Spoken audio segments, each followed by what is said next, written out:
चलिए ताली से स्वागत करेंगे आप लोग।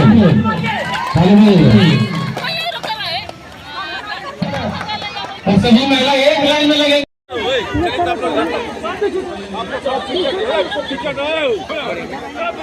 चलिए डॉक्टर साहब को आशीर्वाद देते जाइए। तेजस्वी यादव को पुत्र रत्न प्राप्ति के लिए आशीर्वाद देते जाइए।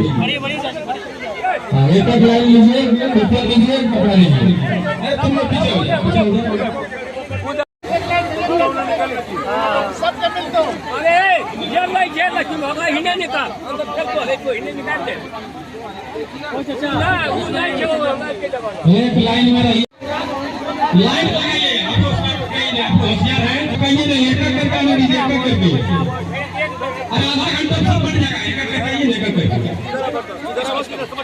तेजस्वी यादव के लाल इराज के जन्मदिवस के अवसर पर आपने जिस तरह महिलाओं को साड़ी बांटा, क्या कहेंगे? आज मेरा पर्पस यही था कि हमारे राष्ट्रीय जनता दल के आला कमान तेजस्वी जी को पुत्र रत्न की प्राप्ति पे मुझे जो खुशी हुई और वो खुशी बांटने के लिए आज सुगवा उड़ान जो परगया पंचायत में पड़ता है, यहाँ के लोगों को खुशी बांटने के लिए आज मैं आया हूँ और गरीब महिलाओं के बीच में साड़ी वितरण किया। और मेरा यही शुरू से पर्पस यही रहा है कि किसी न किसी बहाने मानव सेवा करने का मौका मिले, समाज सेवा करने का मौका मिले।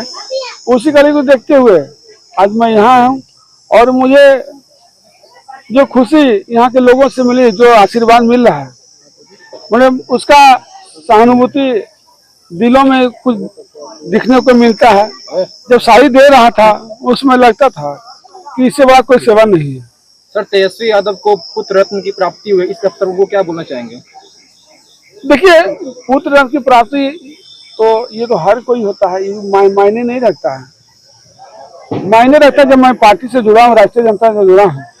हम पार्टी के लिए क्या कर सकते हैं, नहीं कर सकते हैं, पार्टी के लिए क्या करना नहीं करना है, वो हमको करके दिखाना है।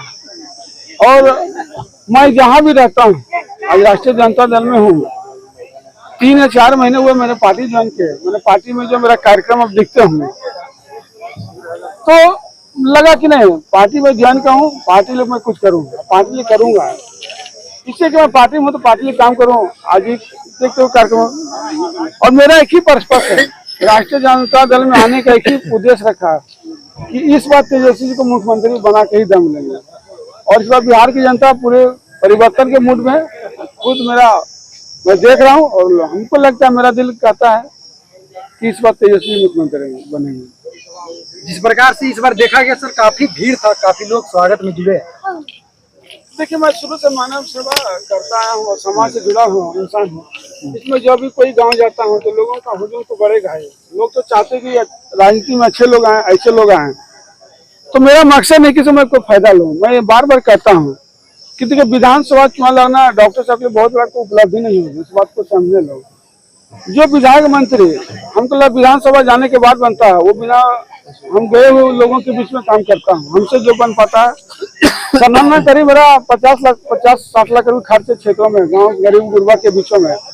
तो विधानसभा जाना कोई बहुत नहीं। विधानसभा चुनाव लड़ने का एक ही पर्पस है कि मैं तेजस्वी जी को मुख्यमंत्री बनाऊंगा। और डॉक्टर नीरज साहब को चुनाव लड़ना बहुत जरूरी है। इस बात को हम समझते हैं कि गरीब गुरबा को जो जब घूमते हैं क्षेत्र में जो तकलीफ मुझे नजर आती है तो लगता है मुझे चुनाव लड़ना जरूरी है। हकीकत बात यही है। सर, आपने ये कैसे सोचा कि आज जन्म दिवस के अवसर पर महिलाओं के बीच इस तरह से सौगात स्वरूप? जब मैं क्लिनिक में जब ऑपरेशन और मरीज को देखने के बाद जब टाइम बचता है तो खुले में सब लोगों को भी जो सोचता हूँ कि क्या किया जाए तो लोगों को कुछ भलाई हो जाए।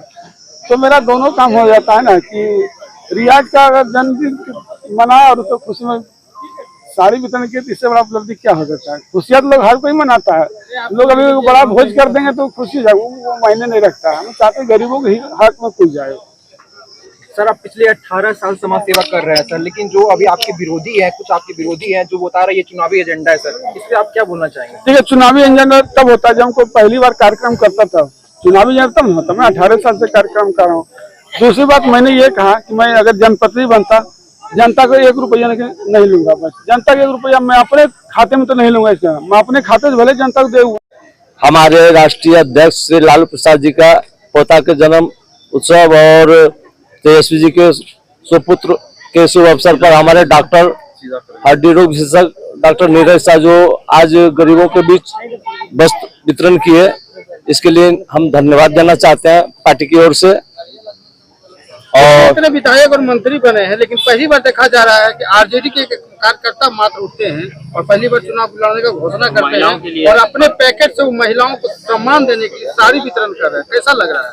हम तो ये जानना चाहते हैं कि हम क्या बोले, जो हमारे डॉक्टर साहब हैं इन्होंने खुद फैसला कर दिया है कि हम तेजस्वी यादव को मुख्यमंत्री बनाना चाहते हैं, और इन्होंने ये नहीं कभी कहे कि हमको टिकट मिलेगा या नहीं मिलेगा, ये बात नहीं कभी बोले। इन्होंने कहा कि जिनको टिकट मिलेगा उनके साथ रहेंगे, लेकिन मेरा पहला दावेदारी है, बुझे ना। तो हम लोग ये चाहते हैं कि हमारे डॉक्टर साहब बहुत मजबूती से काम कर रहे हैं झाझा विधानसभा में, और एक कार्यकर्ता इनके संगठन के साथ है। अभी प्रखंड अध्यक्ष है जी, तो क्या लग रहा है जब आप नीचे स्तर से ऊपर उठ रहे हैं कि कार्यकर्ता से प्रखंड अध्यक्ष बने हैं, तो कैसा लग रहा है कि डॉक्टर मीरा साहब को टिकट मिलना चाहिए या नहीं? हम कोई और दावेदार हो? हम ये जानना चाहते हैं। हम अभी आपके नजर में इतनी उम्र में कई नेता चुनाव लड़े हैं, लेकिन एक भी झाझा विधानसभा से चुनाव आज तक नहीं निकल पाए आरजेडी। हमने ये फैसला हमारे राष्ट्रीय अध्यक्ष लालू जी करेंगे, हम लोग फैसला करने वाले नहीं है। हम लोग एक सिपाही हैं राष्ट्रीय जनता दल का, जिनके हाथ में लालटेन होगा वही मेरा नेता होगा। धन्यवाद।